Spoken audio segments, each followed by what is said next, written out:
Hi friends, good morning friends. जो हमारा मुगल काल चल रहा था उसके अंतर्गत हमने 5 पार्ट्स अपने कर लिए थे और इसका भी एक पार्ट और बना है। इसके इम्पोर्टेंट क्वेश्चन है, यानी कि ये मुगल काल हमारा कुल 6 पार्ट्स में ख़त्म होगा। ये हमारा उसका अंतिम पार्ट है। उन 5 पार्ट्स के अंतर्गत मैंने आपको 105 क्वेश्चंस व्याख्या सहित उपलब्ध करा दिए हैं। ये 106वां पार्ट है। और जिन मेरे भाइयों को पीडीएफ चाहिए वो मैं नीचे डिस्क्रिप्शन में लिंक दे देता हूँ, उस पर क्लिक करेंगे तो आप हमारे टेलीग्राम से जुड़ जाएंगे। उस टेलीग्राम में सभी पीडीएफ्स आपको मिल जाएंगी, ठीक है। नीचे लिंक मैं उसका प्रोवाइड करा दूंगा इस वीडियो के बाद। तो आइए बिना टाइम गवाए जल्दी से। और हाँ देखो, ये हमारा मुगल काल ख़त्म होगा। मुगल काल के बाद जो आपको मिलेगा विजयनगर साम्राज्य मिलेगा। विजयनगर साम्राज्य का मैसूर राज्य, फिर उसके बाद हम आधुनिक भारत में प्रवेश कर जाएंगे। व्याख्या सही सारे क्वेश्चंस आपको दिए जाएंगे, ठीक है। बिना बात गवाए आगे बढ़ते हैं। 105 क्वेश्चन हम कर चुके हैं। ये है हमारा अब 106वां क्वेश्चन। देखते हैं 106वां क्वेश्चन हमारा क्या बोल रहा है। 106वां क्वेश्चन है हमारा, दिल्ली में पुराने किले के भवनों का निर्माण किसने करवाया। जो दिल्ली में पुराना किला स्थित है, पुराना किला स्थित भवनों का निर्माण किसने करवाया। फिरोज शाह तुगलक, इब्राहिम लोदी, शेर शाह सूरी या बाबर। तो जो पुराने किले के भवन है वो शेर शाह सूरी के द्वारा बनवाए हुए, यानी कि ऑप्शन नंबर 3 यहाँ पे हमारा आंसर हो गया। आइए और क्या इम्पोर्टेंट बनता है। शेर शाह सूरी ने 1541 ईस्वी में पाटलिपुत्र को पटना नाम से बसाकर अपने साम्राज्य की राजधानी बनाया था। इसने ग्रैंड ट्रंक रोड का निर्माण कराया था, जिसे पहले सड़क ए आजम के नाम से जानते थे या जाना जाता था। इम्पोर्टेंट, सड़क ए आजम, जो ग्रैंड ट्रंक जो जीटी रोड है, इसका पहले क्या नाम था, सड़क ए आजम। वही शेर शाह सूरी हैं जिन्होंने 1540 ईस्वी में हुमायूं को यहाँ से निर्वासित कर दिया था, यहाँ से बर्खास्त कर दिया था, उन्हें हरा दिया था, तो हुमायूं यहाँ से भाग गए थे, ठीक है। उसके बाद में सूर्यवंश की स्थापना हुई थी। आगे क्वेश्चन बढ़ते हैं हम, क्या बोल रहा है ये क्वेश्चन हमारा, निम्नलिखित में से किन 2 मुगल सम्राटों ने स्वयं अपनी आत्मकथा लिखी। शाह आलम और फर्रुखियर, बाबर और जहांगीर, जहांगीर और शाहजहां, अकबर और औरंगजेब। तो ये 2 लोग थे, बाबर और जहांगीर। इन्होंने अपनी आत्मकथा स्वयं लिखी। भाई स्वयं तो लिखी, लेकिन है कौन सी, उनके बारे में क्या इंपॉर्टेंट बनेगा ये और जानते हैं। देखो, बाबर और जहांगीर ने अपनी आत्मकथा स्वयं लिखी थी। बाबर ने अपनी आत्मकथा तुर्की भाषा और जहांगीर ने अपनी आत्मकथा फारसी भाषा में लिखी थी। तुर्की भाषा में तो लिखी थी, लेकिन उसका नाम क्या था, उसका नाम था तुजुक ए बाबरी या बाबरनामा। फिर जो फारसी भाषा में लिखी जहांगीर ने, उसका नाम था तुजुक ए जहांगीरी। मैंने नाम भी दे दिए और उनकी भाषा भी पूछ ली जाती है कभी कभी, मैंने उसको भी शामिल कर दिया, ठीक है। और ये मैं ऑलरेडी बता चुका हूँ। तुजुक ए बाबरी की भाषा क्या थी, तुजुक ए बाबरी की भाषा तुर्की थी। इसका फारसी भाषा में किसने अनुवाद किया था, अब्दुल रहीम खान खाना ने अनुवाद किया था। कब, अकबर के शासनकाल में जो अनुवाद विभाग बना था, उस अनुवाद विभाग में इस तुजुक ए बाबरी का फारसी भाषा में अनुवाद किया गया था। कई सारे फैक्ट्स आपको यहाँ से मिल जाएंगे, इनको नोट कर लेंगे प्लीज़। नेक्स्ट आगे बढ़ते हैं, देखते हैं हमारा क्वेश्चन क्या बोल रहा है। नेक्स्ट क्वेश्चन हमारा, रबिया उद दौरानी का मकबरा कहाँ स्थित है। लाहौर, दिल्ली, गुलबर्गा या औरंगाबाद। तो रबिया उद दौरानी के बारे में जान लो पहले। रबिया उद दौरानी, आगे भी मैंने क्वेश्चन शामिल किया है इसके, इसी से रिलेटेड, ठीक है, और फैक्ट्स लिख दिए हैं। रबिया उद दौरानी कौन थी है, देखो मैंने शामिल किया हुआ, ये आपकी औरंगजेब की बेगम थी, उन्हें रबिया उद दौरानी की उपाधि दी गई थी, मैंने शामिल कर दिया। तो इनका जो मकबरा है वो औरंगाबाद में स्थित है, यानी कि ऑप्शन नंबर 4 हमारा सही आंसर है। आइए देखते हैं क्या बोल रहा है। मैंने शामिल कर दिया, लिख दिया सब। ऑप्शन नंबर 4 हमारा ये सही आंसर है। रबिया उद दौरानी औरंगजेब की बेगम थी। किसकी, औरंगजेब की बेगम थी ये। इनका मकबरा औरंगाबाद में स्थित है, जो 1678 ईस्वी में बना था। यह मकबरा ताजमहल से प्रेरित है। इम्पोर्टेंट, रबिया उद दौरानी का मकबरा जो कहाँ स्थित है, औरंगाबाद में स्थित है। किससे प्रेरित है ये, ताजमहल से प्रेरित है ये। इसी के साथ हम अगले क्वेश्चन पे आते हैं। निम्नलिखित में से कहाँ के शासकों को मुगल बादशाह तरफदार कहते थे। मतलब कि वे कहाँ के शासक थे जिन्हें मुगल बादशाह तरफदार कहकर संबोधित करते थे? बीजापुर एवं गोलकुंडा, केवल गोलकुंडा, गुजरात या अहमदनगर?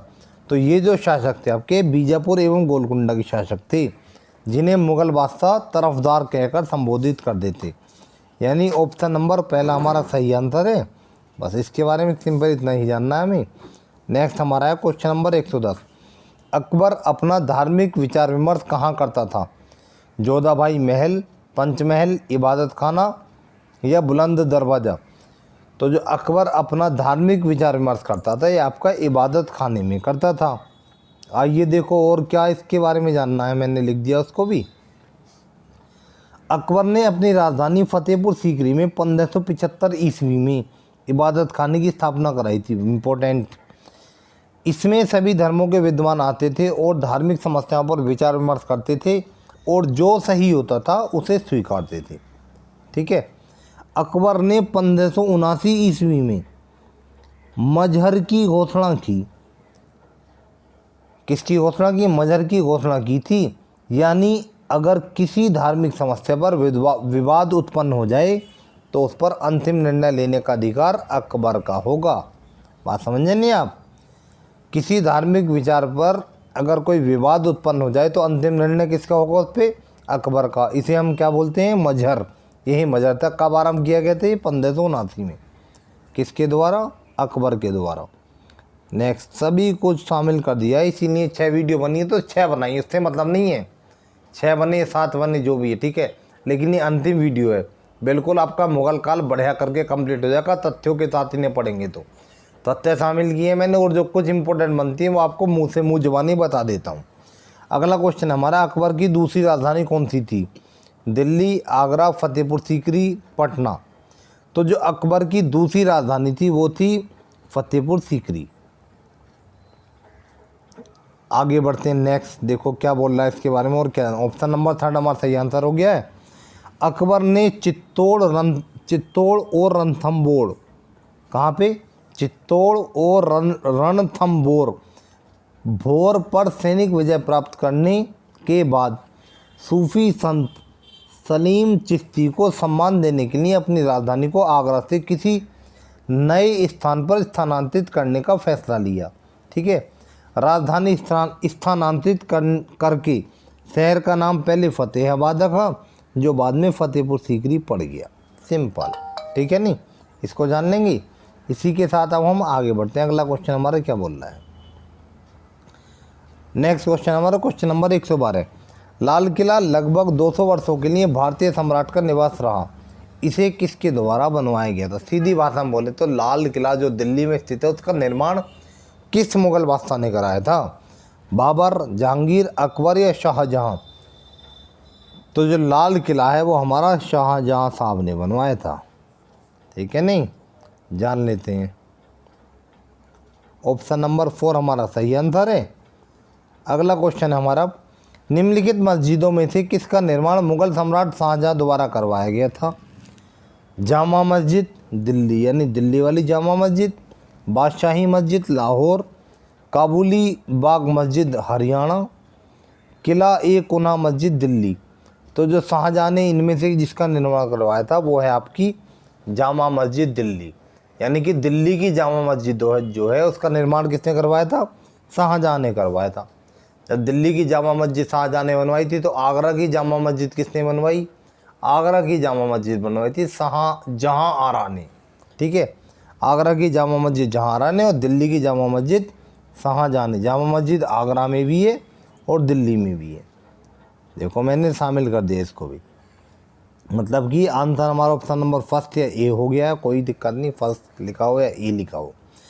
आगरा की मोती मस्जिद का निर्माण शाहजहां ने करवाया था, तो वहीं दिल्ली की मोती मस्जिद का निर्माण औरंगजेब ने करवाया था। देखो सिंपल कहने का मतलब है, इसको ध्यान से सुन लेंगे। देखो पहले बात करते हैं जामा मस्जिद की। एक जामा मस्जिद आपकी आगरा में है और एक जामा मस्जिद आपकी दिल्ली में है। आगरा वाली जामा मस्जिद का निर्माण जहां आरा ने करवाया, दिल्ली वाली जामा मस्जिद का निर्माण शाहजहां ने करवाया। जामा मस्जिद की बात खत्म। अब बात आती है मोती मस्जिद की। इसी प्रकार एक मोती मस्जिद आगरा में है, एक मोती मस्जिद दिल्ली में है। ठीक है। तो देखो आगरा की मोती मस्जिद का निर्माण शाहजहां ने करवाया और दिल्ली की मोती मस्जिद का निर्माण औरंगजेब ने करवाया। दोनों तथ्यों को अलग अलग लाइन में लिख लेंगे, इंपॉर्टेंट है और कंफ्यूज करते हैं अलग अलग पढ़ेंगे तो आप, ठीक है। नेक्स्ट है फिर हमारा किला एक कुन्हा मस्जिद दिल्ली के पुराने किले में स्थित है। पुराना किला जो यमुना किनारे दीन पनाह नामक नगर में है का निर्माण शेर शाह सूरी ने कराया था या शेर शाह ने कराया था, ठीक है। दीन पनाह वही दीन पनाह जिसकी स्थापना हुमायूं ने 1533 ईस्वी में कराई थी और अंत में 1556 ईस्वी में दीन पनाह के पुस्तकालय से ही गिरकर उसकी मृत्यु हुई थी, तो वही दीन पनाह है, ठीक है। नेक्स्ट बढ़ते हैं अब हम। निम्न में से कौन फतेहपुर सीकरी में एक ऐतिहासिक इमारत नहीं है?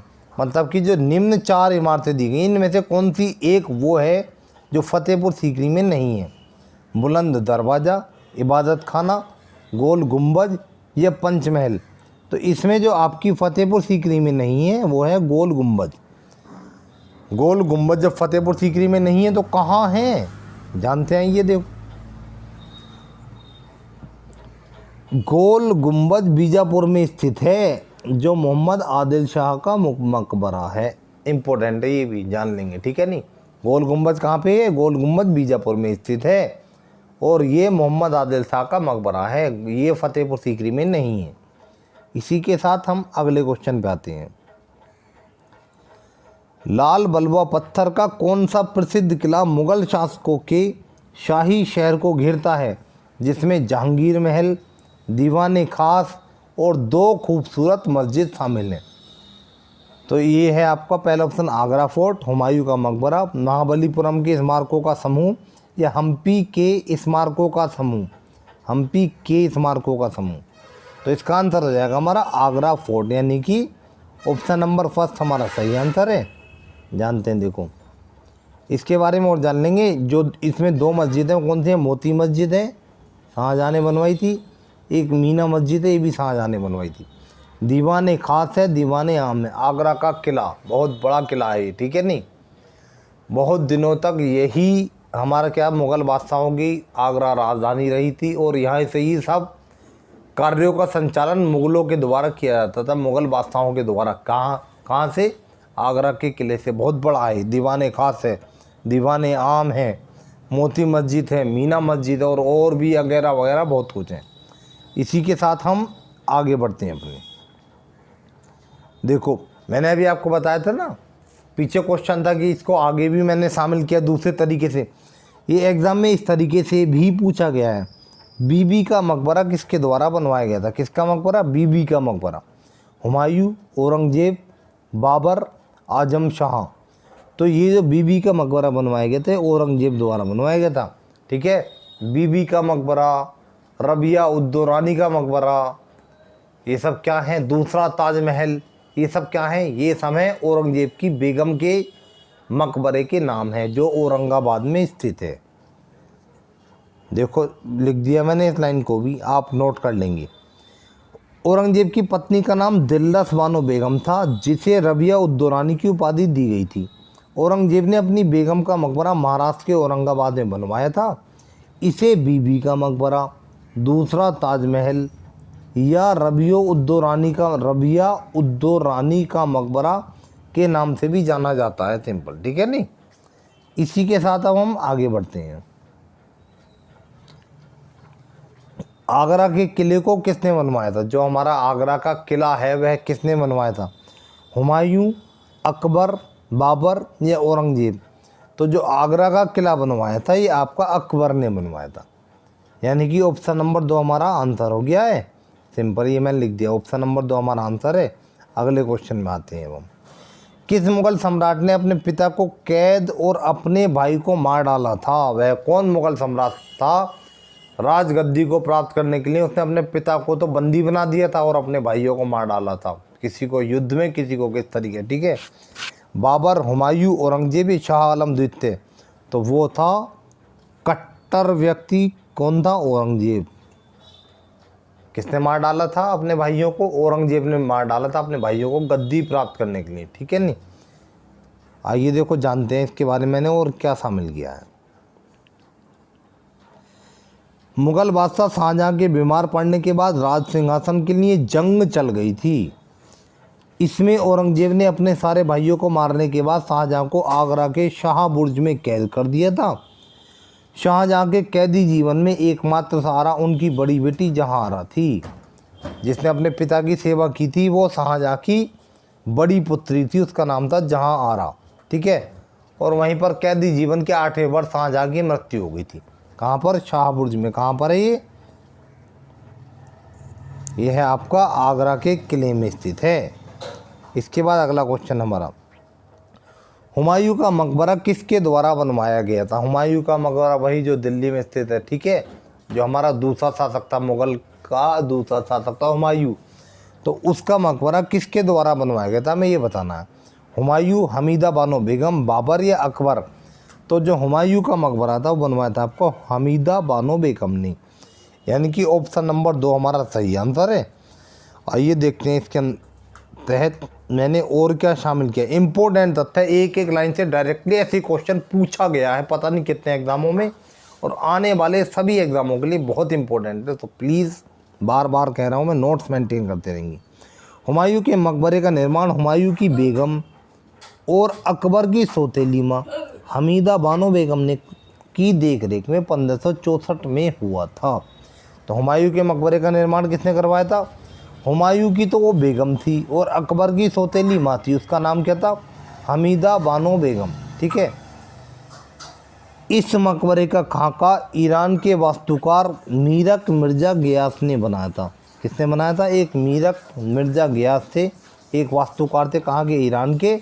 इन्होंने इसका खाका तैयार किया था। इसी के साथ अब हम अपने अगले क्वेश्चन पे आते हैं। अकबर के शासनकाल में सेनापति को क्या कहा जाता था? अकबर के शासनकाल में या मुग़ल काल में पूछ ले, सेनापति को क्या कहा जाए? मुख्य रूप से अकबर के शासनकाल में। ठीक है, तो देखो, सुल्तान अहमद फवाद, सूरी मौजा, अमीर खान या मीर बख्शी? तो जो सेनापति को कहते थे वो कहते थे मीर बख्शी, यानी कि ऑप्शन नंबर 4। आइए देखो जानते हैं। मुग़ल काल में सेना के प्रधान को मीर बख्शी कहते थे। मुग़ल कालीन सैन्य व्यवस्था मनसबदारी प्रथा पर आधारित थी। किस पर? मनसबदारी प्रथा पर आधारित थी। अकबर की मनसबदारी व्यवस्था मंगोल नेता चंगेज खान की दशमलव प्रणाली पर आधारित थी। कौन? एक मंगोल नेता था, उसका नाम था चंगेज खान। उसके यहाँ एक प्रणाली का प्रयोग होता था, किसके लिए? जो मनसबदारी व्यवस्था थी उसके लिए, उसे कहते थे हम दशमलव प्रणाली, तो उसी पर आधारित थी। मुग़ल काल में जल सेना के प्रधान को अमीर उल बहर कहा जाता था।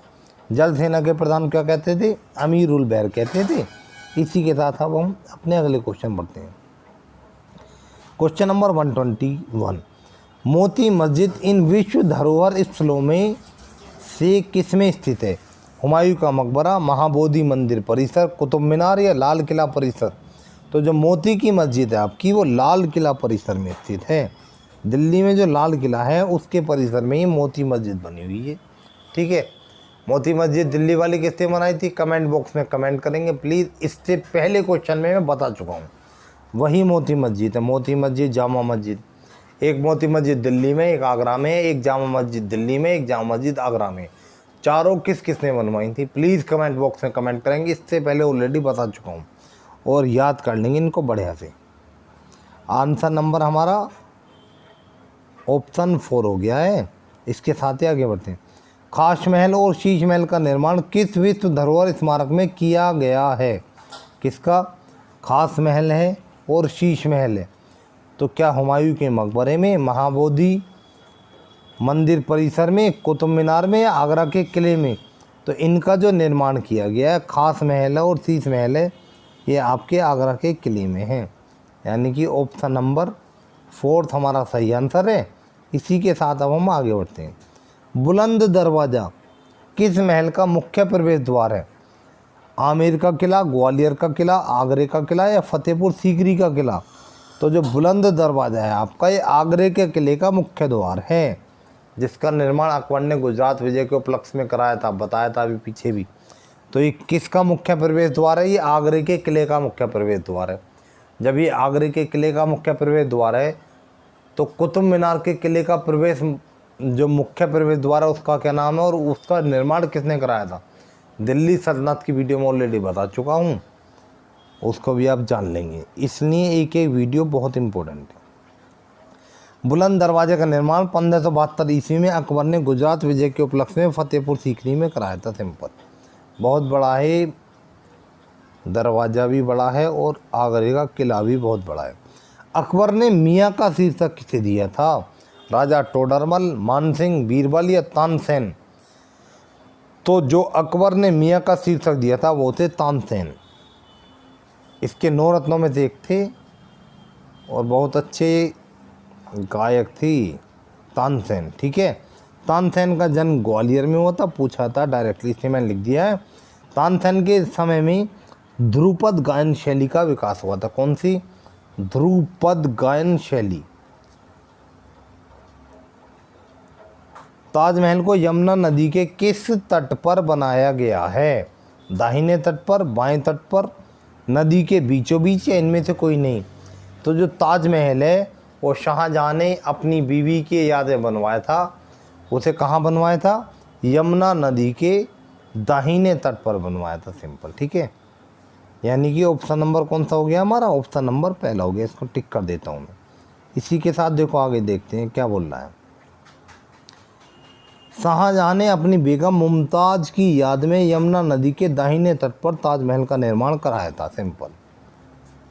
नेक्स्ट क्वेश्चन है हमारा, देखो क्वेश्चन इसमें और जो 2-4 फालतू थे इसी वीडियो में शामिल कर दिए और इसी के साथ हमारा मुग़ल काल का अंत हो जाएगा। और अगला जो हमारा टॉपिक होगा वो होगा विजयनगर साम्राज्य। विजयनगर साम्राज्य से संबंधित जो भी इम्पोर्टेंट क्वेश्चन बनेंगे परीक्षाओं में आते रहे हैं और आते रहेंगे, सबको शामिल करूँगा मैं उसमें। ठीक है नहीं, जो आपको अगली वीडियो मिलेगी वो विजयनगर साम्राज्य की मिलेगी। और PDF चाहिए तो नीचे हमारे टेलीग्राम का लिंक दिया हुआ है, टेलीग्राम से जुड़ जाएं, सारी PDF आपको वहीं पे मिलेंगी। अगला क्वेश्चन हमारा बहुत इम्पोर्टेंट, ताजमहल को संगमरमर के स्वप्न कहा जाता है, किस महल को पत्थर में स्वप्न कहा जाता है? मतलब कि ताजमहल को तो हम संगमरमर में स्वप्न कहते हैं, लेकिन वह कौन सा स्मारक है जिसे पत्थर में स्वप्न कहा जाता है? रंग महल, पंचमहल, लाल किला या मोती मस्जिद? तो पत्थर में स्वप्न जो कहते हैं हम, वो कहते हैं हमारे पंचमहल को। संगमरमर में स्वप्न पूछा जाए तो ताजमहल, और पत्थर में स्वप्न पूछा जाए तो पंचमहल, यानी कि ऑप्शन नंबर 2 हमारा आंसर है। जानते हैं, देखो पंचमहल फतेहपुर सीकरी में स्थित है, जिस पर बौद्ध स्तूप का प्रभाव है। पंचमहल का निर्माण अकबर ने कराया था। किसने कराया था? अकबर ने कराया था। आगे जानते हैं इसी के साथ हमारा क्वेश्चन क्या बोल रहा है। नेक्स्ट क्वेश्चन है हमारा, किस लेखक ने अकबर के दीन-ए इलाही को उनकी मूर्खता का न कि बुद्धिमत्ता का स्मारक कहा है? विंसेंट स्मिथ, बदायूनी, बर्नी या W हैक? तो ये जो कहा है ये कहा है विंसेंट स्मिथ ने कहा है, यानी कि ऑप्शन नंबर फर्स्ट। वही दीन-ए इलाही किसके द्वारा आरंभ किया गया था? अकबर के द्वारा आरंभ किया गया था ये।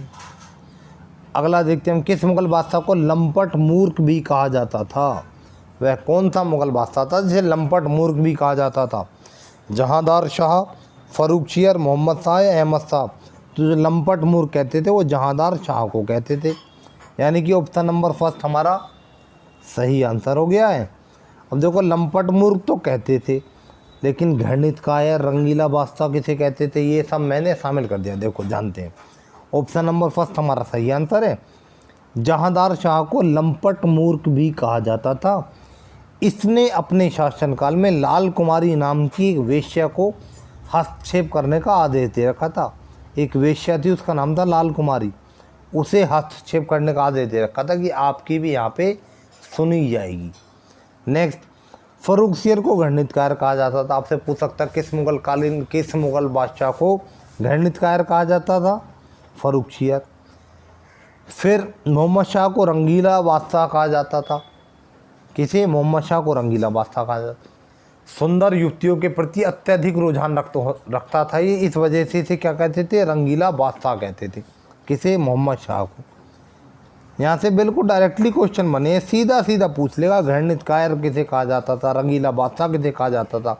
सीधा क्वेश्चन बनेगा, सुंदर युवतियों के प्रति अत्यधिक रुझान रखने के कारण किस मुगल बादशाह को रंगीला बादशाह कहा जाता था? तो आपका आंसर होगा जी मोहम्मद शाह। एक एक लाइन से क्वेश्चंस बने हैं और बन रहे हैं, आगे भी बनते रहेंगे। अगला क्वेश्चन हमारा, पानीपत का तीसरा युद्ध जिसमें मराठों की हार हुई थी, अहमद शाह अब्दाली और मराठों के बीच कब लड़ा गया था? 1751, 1756, 1761 या 1766? तो जो पानीपत का तीसरा युद्ध था ये 1761 में लड़ा गया था। जब पानीपत का तीसरा युद्ध है, यानी कि देखो ऑप्शन नंबर 3 हमारा आंसर सही है यहाँ पे। जब पानीपत का तीसरा युद्ध है तो जान लेते हैं। अब देखो पानीपत का प्रथम युद्ध कब लड़ा गया था? 1526 में। पानीपत का प्रथम युद्ध 1526 में लड़ा गया था। किस किस के बीच? बाबर और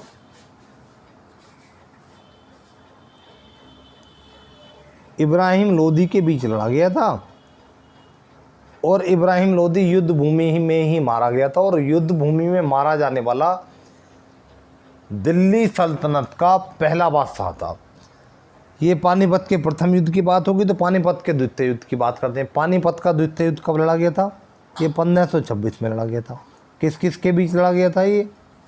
ये आपका हेमू के बीच और अकबर के बीच लड़ा गया था। जो पानीपत का दूसरा युद्ध था ये हेमू के बीच और अकबर के बीच 1556 में लड़ा गया था। ये 1526 था, ये 1556 था। ठीक है, इसमें अकबर की सेना का नेतृत्व बैरम खान ने किया था और अकबर ने हेमू को हरा दिया था। हेमू कौन था? सूर शासक आदिल शाह का ये सेनापति था, प्रधानमंत्री सेनापति। ठीक है, तो ये हमारे पानीपत के पहले युद्ध की बात होगी, पानीपत के दूसरे युद्ध की बात होगी और पानीपत के तीसरे युद्ध की बात हमने ऑलरेडी कर ली है। इन तीनों तथ्यों को एक साथ पढ़ेंगे तो कभी नहीं भूलेंगे, मेरा वादा है आपसे। इसी के साथ अब हम आगे बढ़ते हैं, देखते हैं अगला क्वेश्चन। अगला और last question of this video and last question of Mughal काल। मोहम्मद शाह ने बुरहान उल मुल्क की उपाधि किसे दी थी? कौन सी बुरहान उल मुल्क? अकबर द्वितीय, अहमद शाह, सयादत खां या बहादुर शाह? तो मोहम्मद शाह ने बुरहान उल मुल्क की जो उपाधि दी थी वो सयादत खां को दी थी, यानी कि ऑप्शन नंबर 3। कौन सयादत खां? ये अवध के एक शासक थे, अवध के एक शासक थे, इन्हें दी थी बुरहान उल मुल्क की उपाधि, यानी कि ऑप्शन नंबर 3 हमारा सही आंसर हो गया। और दोस्तों इसी के साथ हमारा मुगल काल का अंत हो गया है। इसी वीडियो के साथ अगला वीडियो आपको किसका मिलने वाला है? विजयनगर साम्राज्य का मिलने वाला है। सारे क्वेश्चंस को तथ्यों सहित लिख लेंगे, यहाँ से बार बात जाने वाली नहीं है। और ये ऐसे क्वेश्चन है जो हर एग्ज़ाम में रिपीट होते रहे हैं और आने वाले टाइम में होते रहेंगी हर एग्ज़ाम में, ठीक है नहीं। अगर आपको PDF चाहिए तो नीचे मैंने टेलीग्राम का लिंक देता हूँ वीडियो के नीचे, उस पर क्लिक करेंगे तो आप हमारे टेलीग्राम से जुड़ जाएंगे और वहाँ पर आपको सबके PDF मिल जाएंगी। इसी के साथ वीडियो को जल्दी से लाइक, सब्सक्राइब और शेयर कर दीजिए। जल्दी ही आपको अगली वीडियो के साथ मिलता हूँ, तब तक के लिए गुड बाय।